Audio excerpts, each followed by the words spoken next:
Halo kawan, ini ada kasus baru ya untuk motor CBR 150R. Ini susah hidup.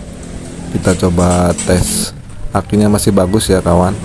Ini kita coba tes untuk full pumpnya. Kita coba copot dulu.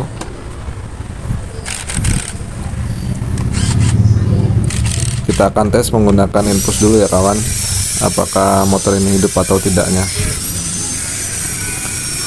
Kalau terdengar dari suara full pumpnya bunyi dan keluar bensinnya. Nah, ini kita coba untuk menggunakan full pump, motornya hidup ya. Ini kita ponis sudah rotaknya yang sudah rusak, kita ganti untuk merek lokal aja, Mikuni, tapi masih bagus. Untuk persamaannya mirip Vario 125. Nah, setelah diganti ini motor langsung hidup.